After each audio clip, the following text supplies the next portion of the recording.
Good morning, and many thanks for joining us at the first Stephenson Harwood Superyacht team online event. I'm Ezio Dal Maso, and on behalf of our partners, Sean Gibbons, Max Lemanski, and Neil Noble, it is my pleasure to welcome you at our panel discussion about the post-COVID on-board yacht experience. The yacht industry, as many other industries, has been hit hard by the coronavirus. National lockdowns have limited the possibility for clients to travel, and this is why we are having this event online, disrupted supply chains, and shows were cancelled. However, owners and charters are eager to back on board as soon as possible, but they want to do it safely. To discuss about how the yacht industry is changing and adapting to the new demand, we're delighted to have here with us today Kevin Rice, Chief Creative Officer of Pininfarina, Vincenzo Poerio, co-CEO of Tankoa Yachts, and Richard Lambert, Head of Sales at Burgess. The event will last about 1 hour, and you are invited to interact with our panelists using the Q&A button in the bottom of your screen. We will then select some of the questions that will be discussed towards the end of the event. I will now pass the mic to Neil, and I wish you will enjoy our discussion. Thank you. Thank you, Ezio, and good morning, everyone, and welcome to this first in what we hope will be a series of events that Stephenson Harwood will host to the yachting sector. My name is Neil Noble. I'm a partner in the London office of Stephenson Harwood, and I've spent pretty much all of my career advising a variety of clients on a multitude of yachting issues in respect to building projects, refits, sale and purchase, and acting for banks and owners on financings. But that's enough about me, because we're trying to squeeze quite a lot into a very limited amount of time that we have today. And we wanted to try to do something a little bit more, a little different from what you might see other law firms doing, by hosting something that's a bit more colourful, a bit more creative, and a little bit more current. So we're not going to even mention VAT, you'll be pleased to hear. The theme for this morning is really around the experience of enjoying a yacht, and whether that be as an owner or a charterer, and whether the pandemic has changed or will change that experience going forward. Now, it's a great understatement to say that the last 12 months have impacted all of our lives in many different ways, and some things will never be quite the same. And the yachting industry is not immune to that change either. Like so many of us, the industry is having to work out how to adapt to this brave new world. And hopefully, with the help of our panelists today, we want to explore from their quite differing perspectives what changes they have already seen and what new developments are we likely to see going forward. So we're going to look at how designers are having to get more creative, how builders are having to adapt to the challenges of turning these dreams into reality while still facing the uncertainty of disruption in the global supply chain and national lockdowns. And we're going to hear from the brokers who really are on the front line in terms of talking to owners and charterers. And therefore, they hear before probably any of us what owners and guests are really looking for. And they can spot and see early on the trends that the industry is likely to follow. And last, and quite possibly least, you might say, are us lawyers. We also have to react to changes in events, advise on contracts that up to now have not really been designed to properly cope with the types of issues and problems that we've encountered in the last year, and which we might see again in the future. So we'll briefly look at how parties deal with variations in building or refit contracts in order to adapt to new circumstances, and also what happens when a contract simply cannot be performed or because of unforeseen supervening events. So we hope you'll enjoy the next 55 minutes. And if you have questions, as Ezio says, there's a little button at the bottom headed Q&A where you can add some questions, and we'll try to pick those up at the end if we have time. So let's get started by looking at questions around the experience on board, and in particular, what will owners be looking for when thinking about a new project or a major refit in terms of the organization of the space, the interaction between the owner's family and the crew and other guests. And what better place to start than the drawing board? So we're very fortunate to have somebody who works on the drawing board, which is my cue to hand over to Ezio and Kevin Rice. Ezio. Hi, Kevin. It's great to have you here with us today.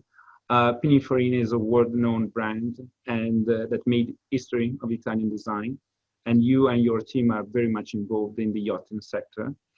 You are therefore very well placed to share with us some ideas and concepts about that you might have first applied in hospitality and in civil architecture, and how this can be translated in the conception of yachts.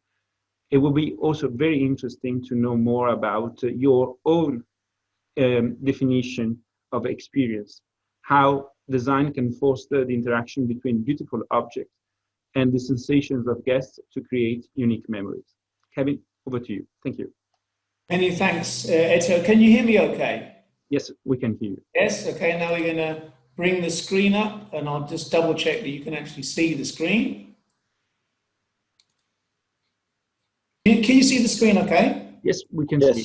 All right, then we'll move on to the next slide, please. Okay. Well, the pandemic itself has actually only been going 12 months, but it has already radically changed the way we live, work, and dramatically changed how we can have fun. More importantly, it seriously affected our emotions and our feelings.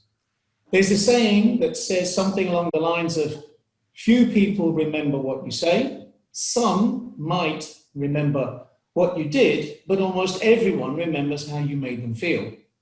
And it is the feelings that create remarkable experiences. So for Pininfarina, that's the key to delivering what is at the moment allowed freedom of physical movement, coupled together with sensations that ensure people always have the feeling of freedom and safety. Pininfarina is in a rather unique position because we have been crafting emotions through our designs for the last 90 years.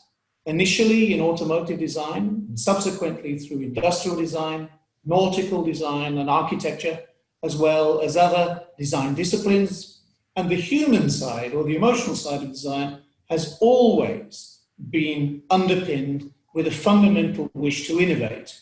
As our founding family describe it, design is the instrument to humanize innovation. Pre-pandemic, there was already a trend to break down the traditional separations of physically where to work and to relax.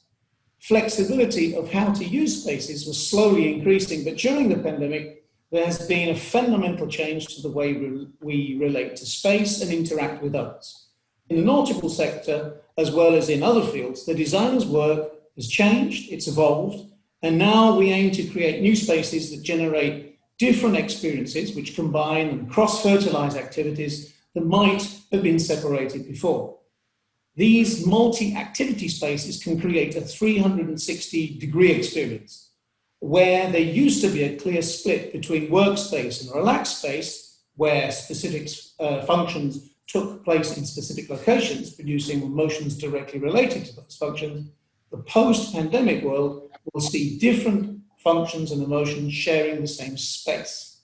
Thanks to the pandemic, the yacht can be perceived as a safe vehicle, a refuge in which to safely live the experiences that were previously carried out in other places, for example, home or office.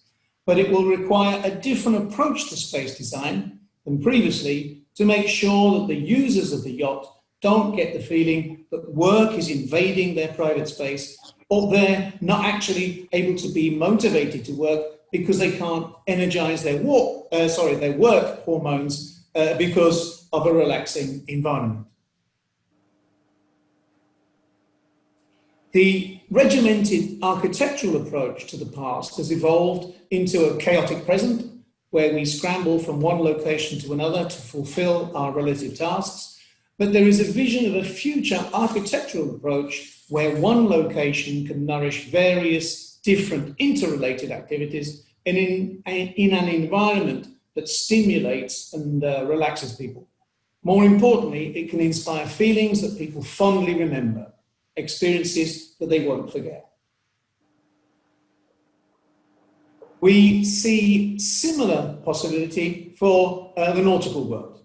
The previously regimented use of space giving way to an organic multitasking use of space, which automatically creates different relationships between people. The role and the location where that role takes place are instrumental in the kind of behavior people exhibit between each other. Simply by changing the location, the role alters too, and the feelings and emotions then also adjust to that new situation. During the pandemic, our architectural team has been rethinking how these role and location changes affect how people behave and feel. As spaces become multifunctional, traditional interior design needs to adapt and find ways to breathe a new form of life into existing spaces. And it's these lessons learned from our architecture endeavors of how to treat these hybrid spaces which have inspired us to approach nautical design in a fresh way. The designer has the goal of rethinking the spaces of the yacht and the interaction between the different users, the owners, the guests, and of course the crew, all of which must integrate into an environment that is not only recreational, but at the same time, a home space, a workspace, all of which must create the feeling of safety. During the pandemic, it's been about avoiding people, obviously on safety grounds, but people long for connection. So in a project that we're currently doing together with Ocean Co, we wanted to give people the feeling that they are close, but physically distanced to avoid any possible form of anxiety. So transparency and layering actually helps us to do this. The foundation behind the hybrid spaces of the Kairos project is the city Piazza, which is obviously traditionally a place for meeting, for trading and entertaining. And we've used this as the key element that creates various emotions depending on what you choose to actually do in that space. Standing in any one position, just by looking upward, you can gaze through the transparent layers of the different floors, giving you the feeling of being in a city, which conditions the mind to accept a work or a doing kind of experience. And look outwards, and the experience opening before you is one of recreation. So in one space, various different emotions and experiences take shape. The challenge, speaking of nautical design, is to make different uses of space coexist in limited spaces. It's to ensure the safe interaction between people and at the same time ensure the presence of private spaces to experience more intimate moments. That's the reasoning behind the Kairos project with Ocean Co and Lateral, a revolutionary giga yacht where we've managed to overturn the design philosophy from its very beginning. So it's no longer a giga yacht aimed at spectacular dimensions with a pyramid effect, but a yacht aimed at creating spectacular and multiple experiences within its interior. We'll reveal more about this at the next Monaco show, where you can better see what we mean by this 360 degrees of experience and a new user-centric approach. Kairos is a giga yacht which is a result of these new times. It should should dictate new standards, not only visual, but also experiential and conceptual ones.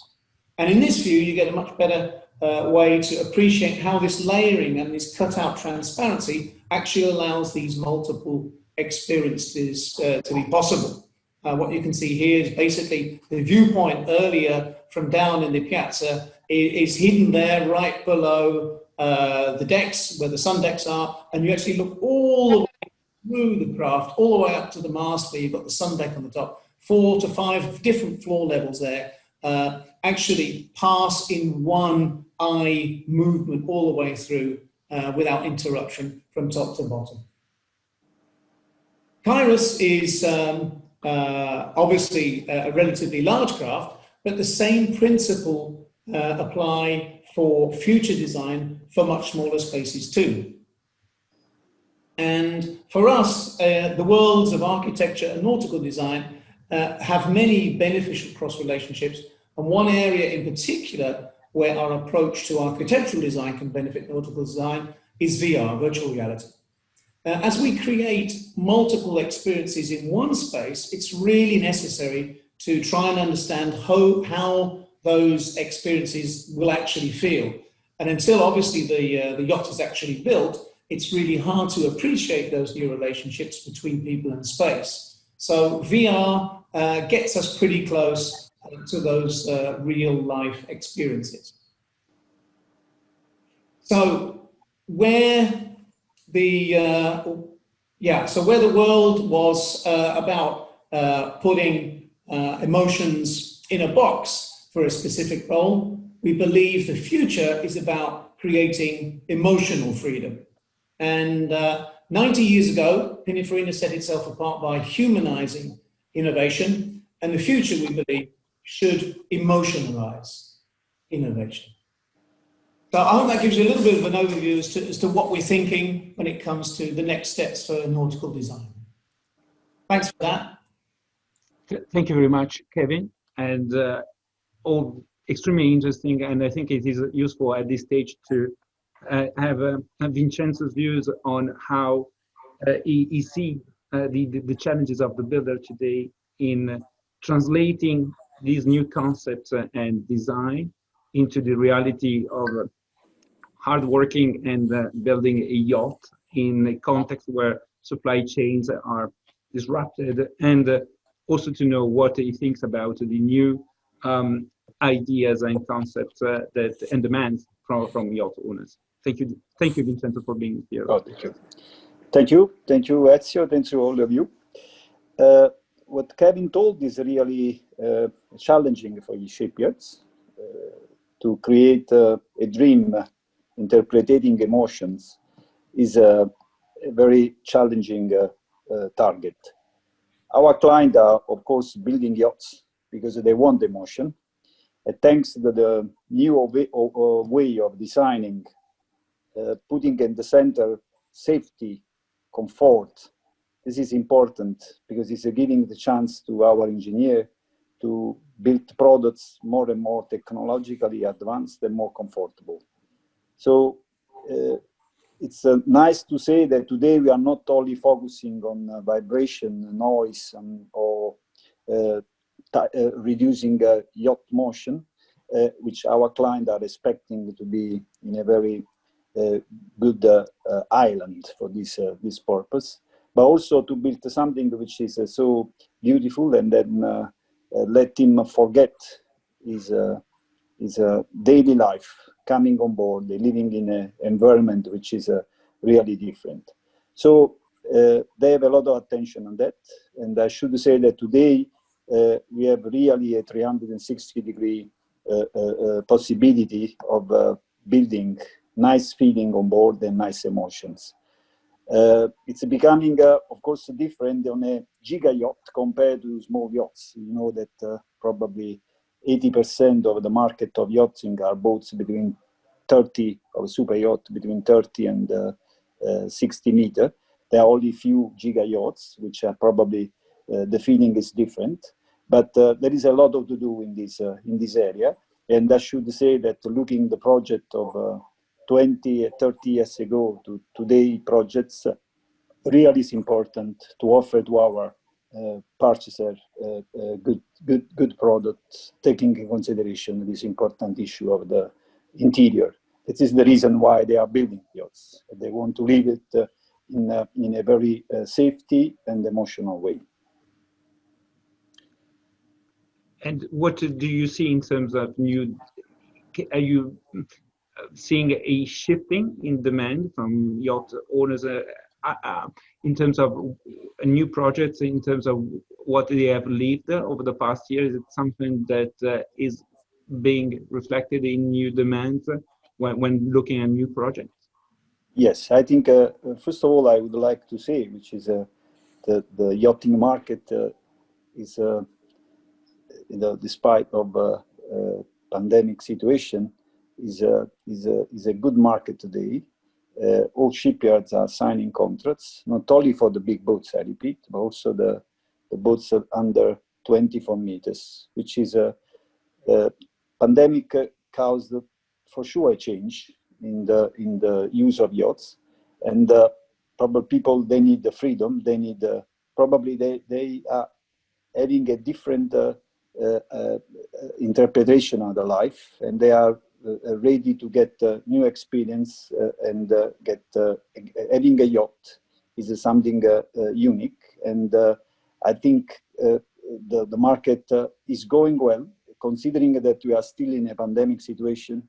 A lot of contracts has been signed in our field, which is really a good message. And I should say that the famous emotion that you got in the interior, you got also in the building something that is giving you a safety place where to stay.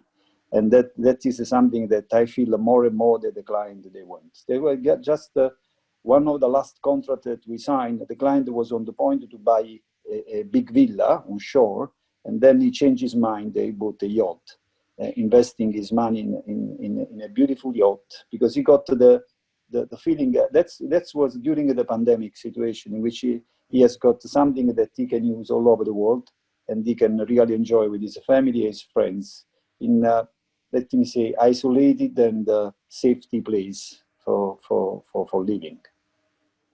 And is it something that is it changing, for instance, how you design and you conceptualize the interaction between the crew areas and the owner areas? Is it something that you think that the pandemic is changing the owner's perception of the interaction between guests and the crew, or between the owner family and other friends? No, that's I didn't say this. They, of course, they are very focusing on the crew, because crew is important for happy crew, happy owner. They are not creating, I think, probably because, for a giga yacht, probably it's easier because you get huge spaces. But personally, I don't see any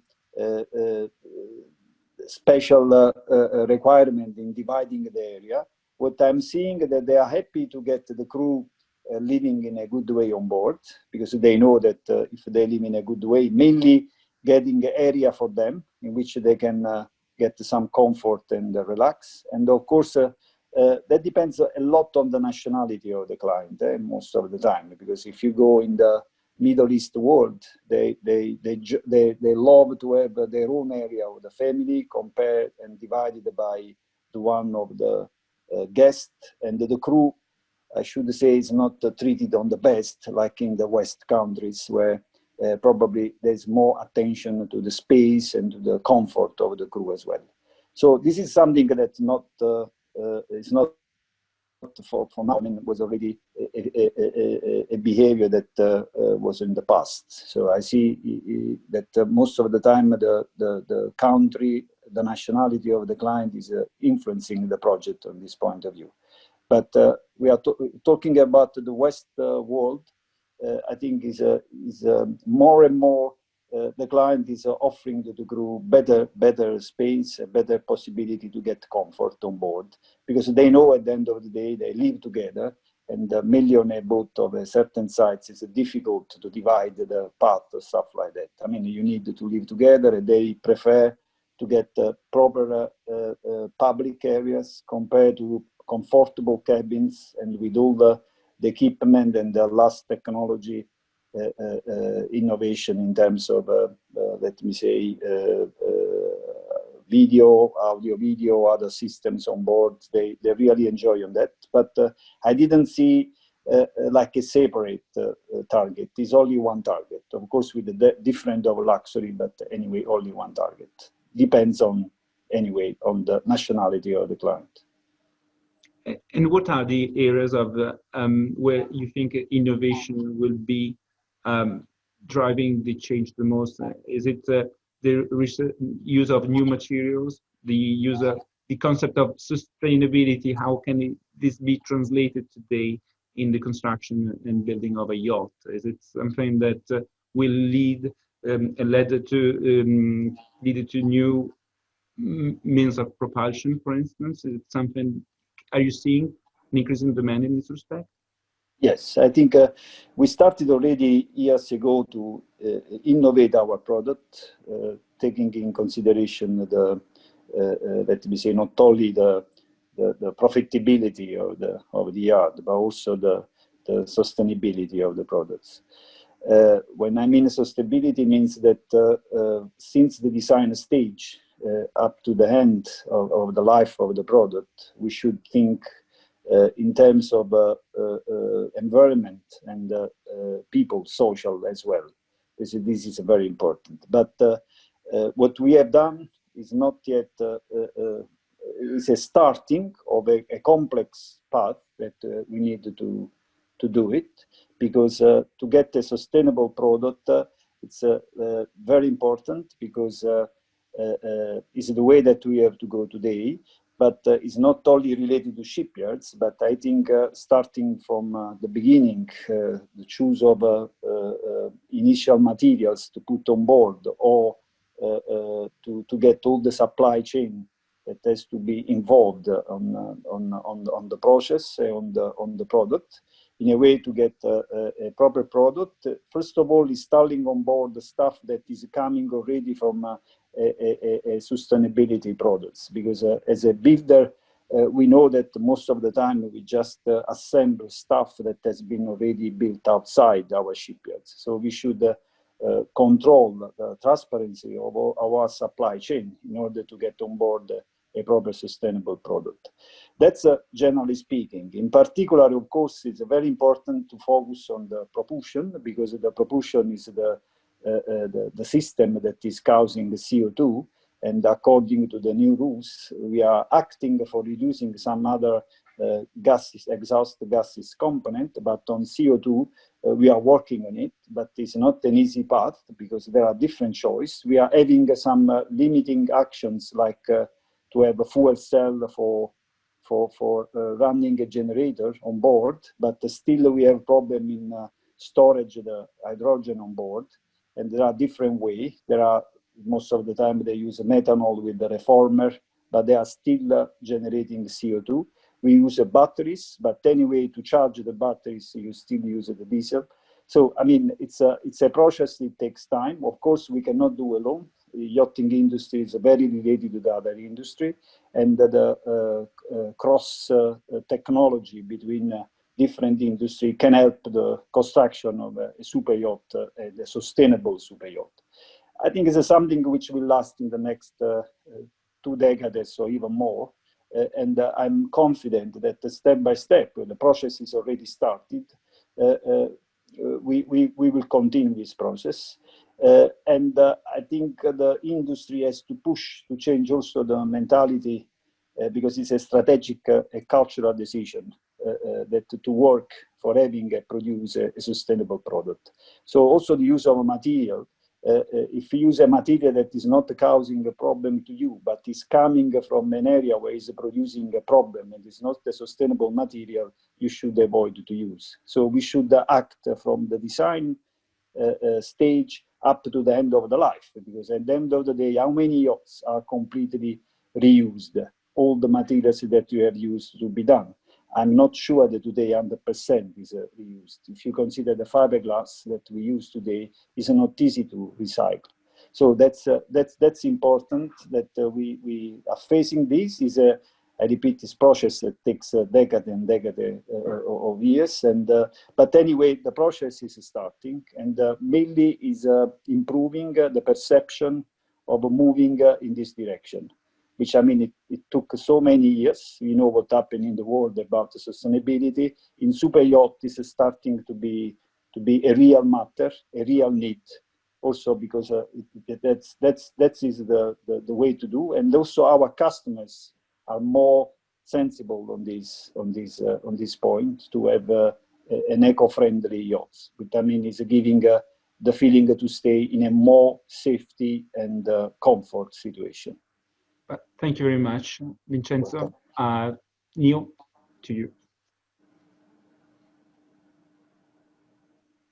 Thank you, Ezio. Thank you, Vincenzo. That was very, very interesting. And we're actually going to continue the building theme now, because we're going to speak to one of my partners, Max Lemanski, who focuses on a variety of major contracts in the yachting space, particularly building contracts. He also has a good insight into what happens when things go wrong and how you might get out of those problems. So Max, we've just heard from Vincenzo that obviously the building sector is facing a lot of challenges at the present time, and I imagine there are a number of projects that are having to be rethought and variations and adjustments being made post-contract. Now, we as lawyers, we love certainty, but our clients and their counterparts often like flexibility, and the two don't necessarily reconcile too well. So can you say a few words about how you see that and how the problems that you've encountered? I certainly will. Thank you very much, Neil. Yeah, I mean, I find it fascinating listening to Vincenzo, actually, and also to the points that Kevin was making about hybrid spaces and the change of use of spaces, because I think as we exit the pandemic, I think people look at their yachts differently. What are they using them for? What is their purpose? And we might move away from pure pleasure to mixed use or office space, even conference rooms and meeting rooms. And I think we will see that in both refurb projects and also in new build projects. And I think that what we're really talking about, of course, is change. And you get contractual change mechanisms, variation mechanisms in contracts. And they can be a bit of a minefield. What am I talking about? There are fundamentally two types of change in a refurb contract or a new build contract. You have the voluntary changes. So, for example, an owner might decide, and we might see this now, but they want to change a room from whatever it was to a revised office space. And that might be quite a small change. Of course, we also see much more substantial changes. The example I always give is when somebody decides they want a heli deck. Now, that's obviously quite a big change, but it does happen. And people suddenly want, that requires very substantial engineering changes. Or maybe they want it bigger. Maybe they simply want a longer yacht and they want more powerful engines, which might lead to fairly substantial changes in the engineering, and therefore, of course, in terms of cost and time, i.e. the time it takes to complete the project. And we also have mandatory changes, and I'm not really going to cover that now, but of course those imposed by class, or indeed, as Vincenzo was touching upon, in relation to environmental concerns, types of propulsion used. Maybe you have to change the kind of fuel that is required. And I think it's fair to say that there is no one-size-fits-all in variation or change mechanisms in the contracts we see. Some parties will use a standard form, and there are a few standard forms out there, but often we see completely bespoke contracts where lawyers have put together a contract from a variety of different sources. And whilst obviously no one wants to think about disputes when they're buying a yacht or they're building a yacht, this is a very common area for disputes. It can often be a real mess. So, for example, I'll take you through a kind of a menu of classic areas. First of all, can the owner compel a yard to make a voluntary change? What does the contract say? Does the yard have to consider it in light of the construction process? Or can the yard say, well, that's very interesting, but we're not going to do it? Or does the contract say that the yard has to do it, and the parties then have to reach agreement as to the impact on cost and time? What about the formal mechanism that you use? Normally the contract will say a change is only effective if you use the variation form or the change form that is set out in Appendix 1 or Appendix 5 or whatever it is to the contract. And of course, that's fine so long as the parties do it, you wouldn't have no idea how often the parties completely ignore that framework. And we have so many times when people say, well, we changed this, we changed that, and this, we had that agreement and we wrote down on that variation form, but we started the work anyway because we couldn't quite decide. That is a recipe for real trouble. And of course, parties will often include language in contracts, assuming that they will always remain friends and that their things will always go well. And we see things like parties will negotiate a variation in good faith, or they will use their best endeavors to agree the impact of this variation on the time and the cost. It's always time and cost, the two factors. But what happens if you can't agree? What happens if the owner or the yard simply says, we're not prepared to do that? What happens then? The answer is those types of obligations can be very hard to enforce. And of course, what you don't want with a super yacht project is an owner doesn't want to pay lots of money for a yacht they don't want, that doesn't do what they need it to do, or more importantly, what they want it to do. And a yard wants to be properly reimbursed for the work they've done. And you might have an owner saying, this boat must be available for the season this spring. It has to be done. I'm not prepared not to show up at these events without my yacht. And a yard might say, that's fine, but we can't, on that basis, achieve those timelines if you insist on these variations. It's impossible. It cannot be done. There's not enough time. Classic problems. Now look, the other one which you sometimes see is, although rarer, but you see it in much bigger projects. So smaller projects, you don't see this, but in really big projects, really big yachts, you might see this, is when there's a doubt about the scope of work, especially in a refurb project. You sometimes see parties saying, what we'll do, it's a little bit like a builder saying, I don't know what happens if I take that wall down. We don't know what's behind the wall, but we'll price it up when we take the wall down. This does happen on particularly big yachting projects, on older boats, when people say, we don't quite know what's behind all of these pipes, but we'll take it out, it'll be fine. And then they take it out, and of course, it's not fine. And then is it dealt with by a variation? Is it part of the original scope of work, i.e. what you originally paid for? I'm paying 20 million for this work. It includes X, Y, and Z. The owner says, well, this new work is included within that 20 million.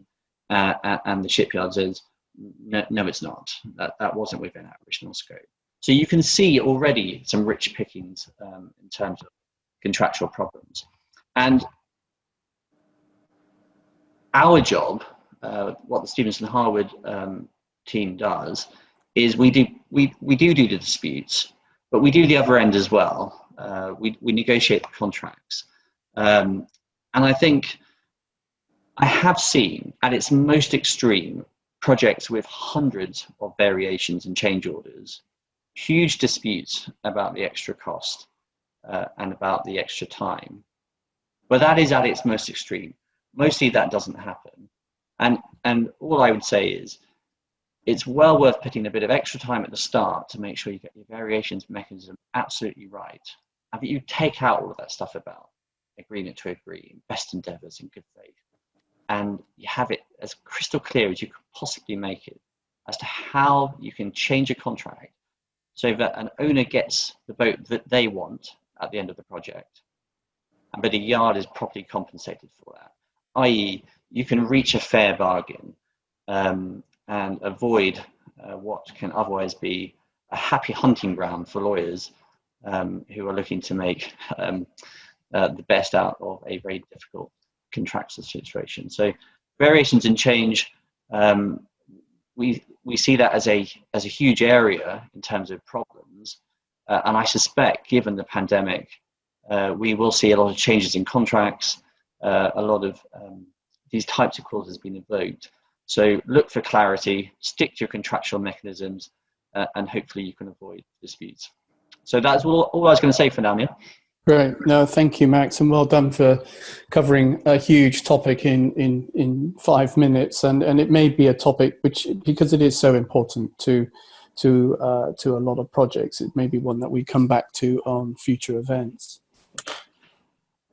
So we're going to change course now, and I was very keen actually when we started talking about this event to get someone like Richard Lambert on this, because Richard is in a position where he is talking to the ultimate important people in this industry, the owners and charterers, probably on a daily basis. And so if anyone has a feel for really what is important, what is going on, what is actually current at the moment in terms of what owners really want and what they're saying they're going to do in the future, then it's someone like Richard, who is head of sales at Burgess, and Burgess, I'm sure, is well known to everyone on this webinar this morning.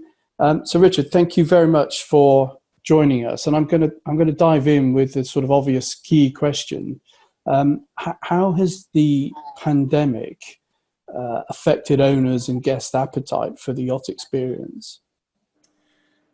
Well, I mean, I think, initially, if a year ago, I think we were when all of this kicked off, or just over a year ago now, I think we were all quite nervous about how it was going to turn around and affect people's appetite for yachting. But I think what we've seen has been an increase in appetite for yachting. I think people have recognised, and it's actually, listening to what Vincenzo was saying as well, and actually looking at the broader market, maybe, not just the super yacht market, but the increase in activity below the 24-metre level that we would all classically, as one of the cut-off points for the super yacht market.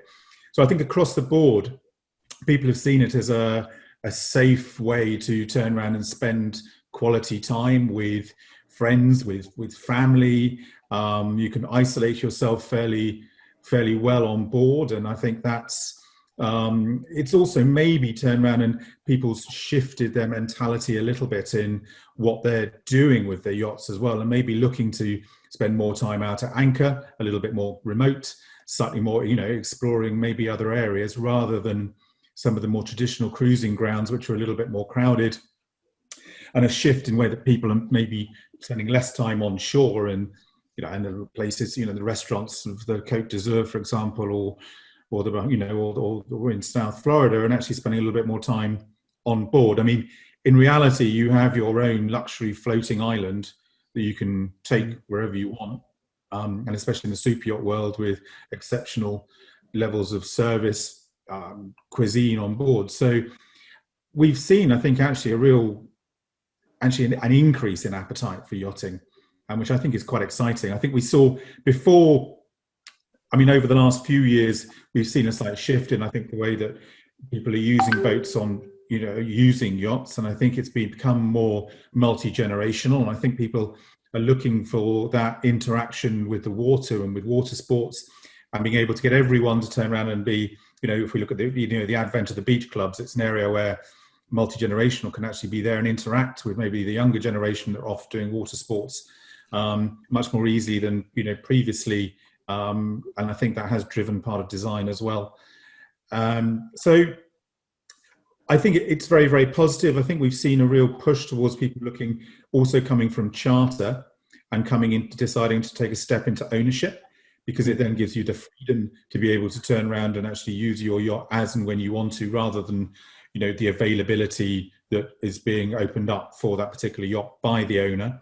And I think also with the difficulties that we've seen over the past year with travel, and I know that we've had a lot of, it's interesting to hear about charter contracts, and what Max was saying is when everybody enters into a contract, they always think everyone's going to be getting on and you're going to be friends. And it's, that's really not what a contract's there for. It's when things go wrong and you need to be able to fall back on that.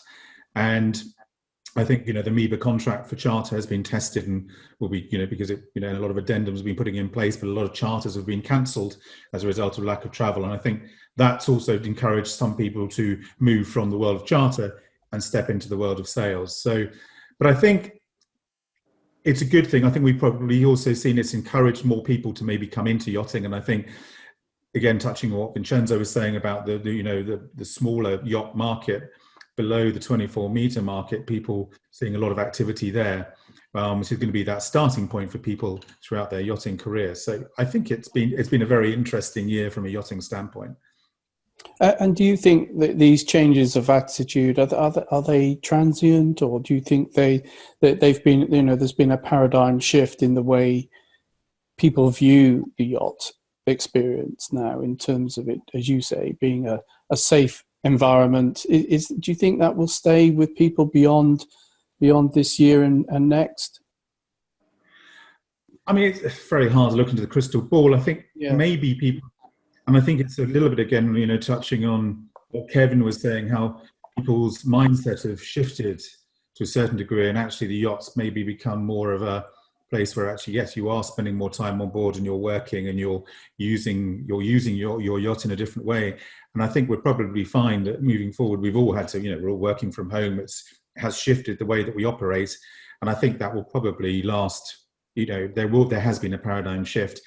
I think also, interestingly, we've seen some clients where, with their children especially, and using it a little bit more of an educational space as well. And what amazing opportunity to be able to turn around and maybe, spend some time on board with, different homeschooling and exploring other regions. Incredible experience for the younger generation that will then maybe stick with them as they're then coming up through their yachting career further down the line. So yes, I think we have seen a shift that will stay, probably not exactly to the level that we see today, but I think, there will be a slight return back to what we saw before the pandemic. But I think it's not going to be, I think it's going to be a hybrid of the two, sort of hybrid working will continue, which I think will shift into the yachting world.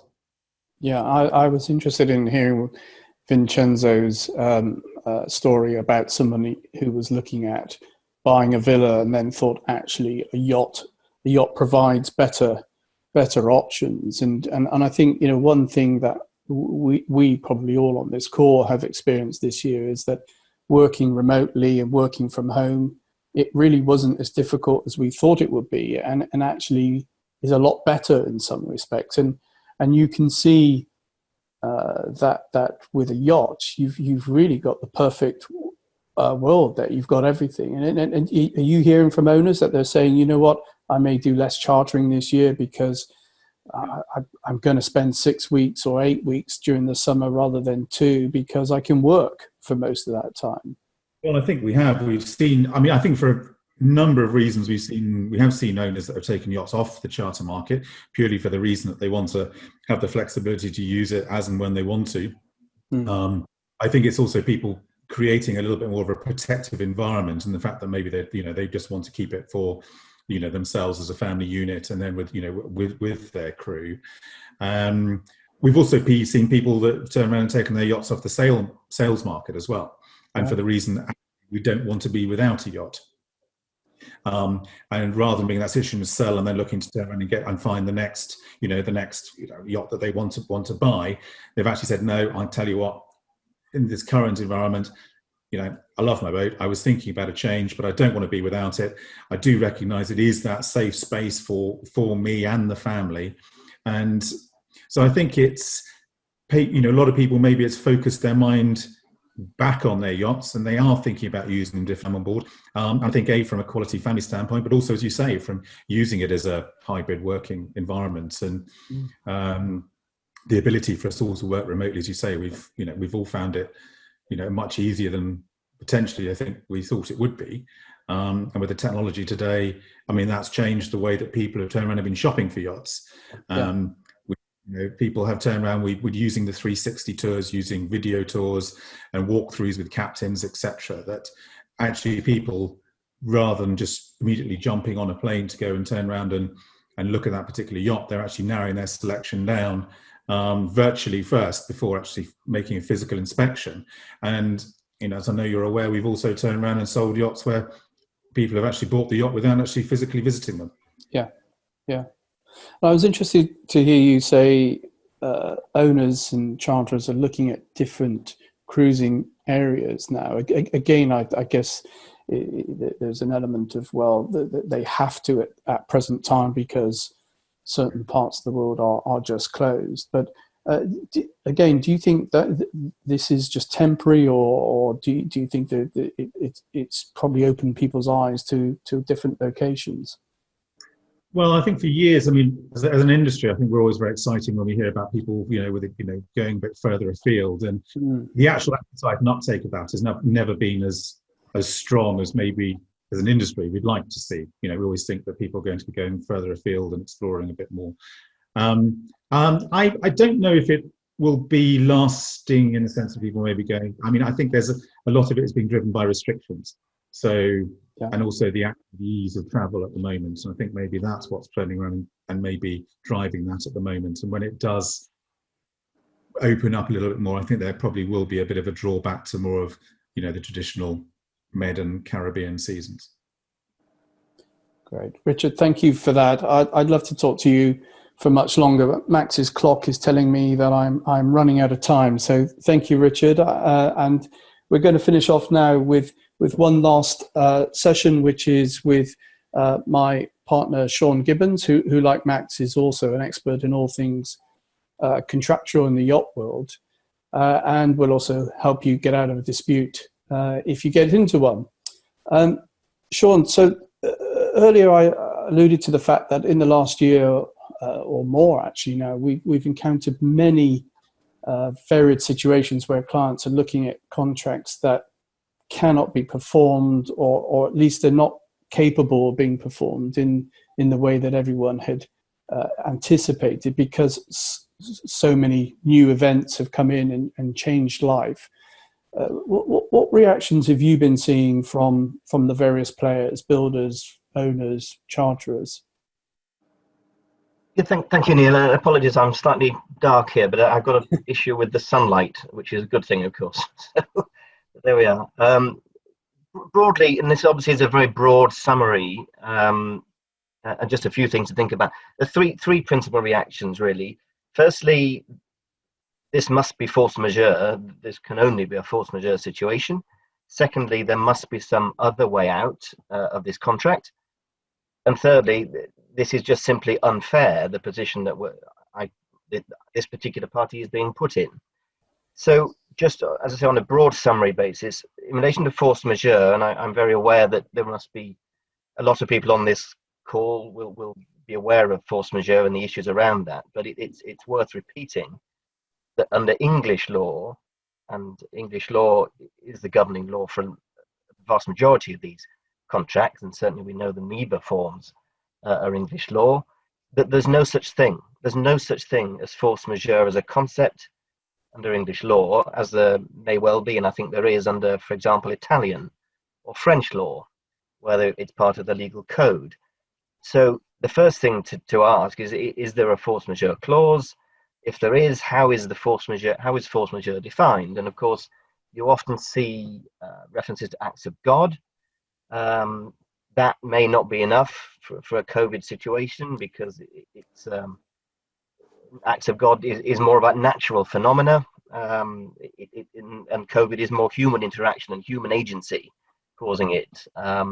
You often see words such as epidemic rather than pandemic, or disease, and is COVID a disease? So these are all things that we've had to think about. Just referring briefly to the MEBA form, that doesn't actually reference disease or epidemic even, but it does talk about acts beyond reasonable control of the parties and government acts or regulations. And so that the government, that would cover a travel ban potentially, and quarantine issues that arise. So there are potentially ways around it, but the main point to get across there is that English law, there's no such thing as force majeure unless it's in your contract. The second point, are there other ways out of these contracts? We have this, mainly what we've been looking at there is sometimes supervening illegality, but more frustration. That concept of frustration that we have under English law, where you would have which would result in an automatic discharge of your contract.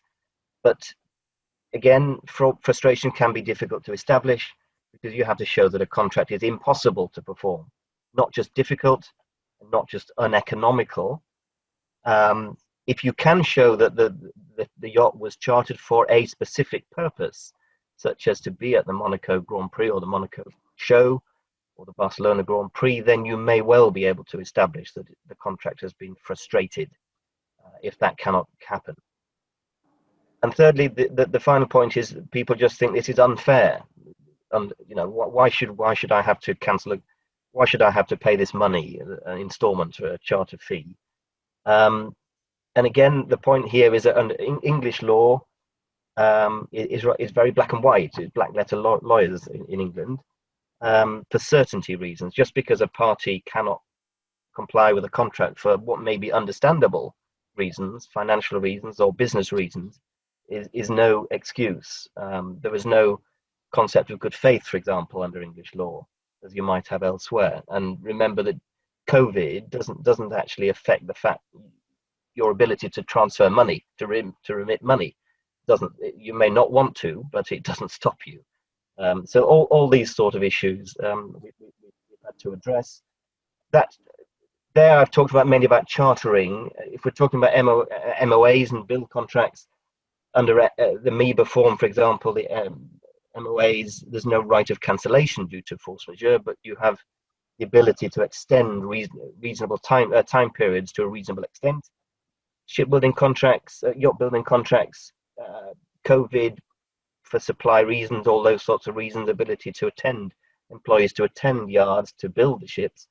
There's no automatic permissible delay allowed for COVID, but probably COVID would be a force majeure under build contracts, but often there are other reasons for potentially delays from both sides that you see in build and refit contracts, which may be more important. So those, obviously put very briefly, are other issues that we've been having to deal with the last year or so. Thank you, Sean. And once again, you've covered in 5 minutes a subject that many books are written about. So thank you for achieving that. I'm afraid we have run out of time, and it would have been great to have spent a little bit more time. I'm just going to check whether we have any questions. No, I don't see that we do. So I'm going to take that as a sign that we have fully informed you on the topics that everyone was speaking about this morning. So it just remains for me to say thank you very much to all of the speakers, Kevin, Vincenzo, Richard, Max and Sean. We hope to be able to do this again in the future, and really that is up to you, the audience out there today. We would very much like to receive your feedback on what you liked or didn't like about today, what you think about the format, and importantly, what topics you would like to hear from us in the future. And then indeed, if you'd like to contribute to future events, we very much welcome that. You will be receiving an email from us in the next day or so, which will give you a link actually to today's presentations for you to watch again if you so wish, but it will also give you links to provide feedback. So it just remains for me to say thank you very much for your attendance, and I hope that you all stay safe and well until the next time. Thank you very much.